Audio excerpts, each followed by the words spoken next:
Жаңа қай жерге барсаңыз, ұшып кетсеңіз де, шетелде болсаңыз да ауылға бір оралатыныңды ұмытпа деп айттым жастарға. Сол себептен ауылға оралайық. Жасымыз болсын, кәріміз болсын, мені де қоса. Себебі бәріміз ауылдан шықтық.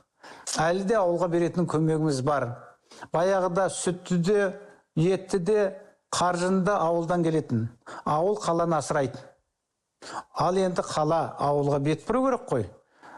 Сол себептен мынау ауылдан шыққан азаматтар еліне көмектессін. Сондықтан мен мынандай идея тастамақшымын, ауылға асар деп, бәріміз шыққан тегімізге ауылға оралып, ауылға асар жасайық. Әр аудан, мысалы, рахмет, мына Тұрар Рысқұловтың 130 жылдығы болды. Тұрар Рысқұловтың шыққан тегі Түлкібас, Түркістан облысы. Мен бардым, елім жерім болғаннан кейін, туысы болғаннан кейін, баяндама жасадым. Сонда Түлкібастың әкімшілік азаматтар, бүкіл Түлкібастан шыққан, әр салада жүрген, шетелде керек болса, бәрін шыққан азаматтар шақырыпты. Ауыл-ауылман, мысалы. Қандай керемет. Әр қайсы келіп, сонда ұран тастадық, Түлкібасқа көмектесейік деп. Сонда әр қайсы шамасы келген салалар бойынша көмектесетін тілектерін білдірді.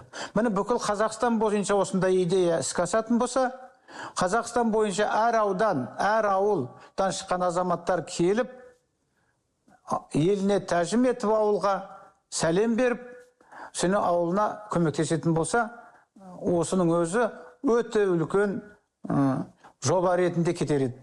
Ал мемлекет болса осы идеяны қолдап, әр ауылдан шыққан азаматтарға жаңағы мүмкіндік жасап, себебі егер ауылға көмектесіп жатса, мүмкін кредит беру керек шығар, тағы басқа жаңа бизнесі бар, кіші орта кәсібі бар, бір жүйеге айландыру керек бұның бәрін. Сонда көрдіңіз ба, өкімет тікелей ақша салмаса да бұл жерде адам потенциалы арқылы, ауылдан шыққан азаматтар арқылы көтеруге болады. Міне осы мәселені ұмытпайық.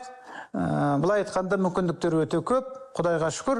Ауылды мынау 21 ғасырдың жаңа ауылында көретін болайық.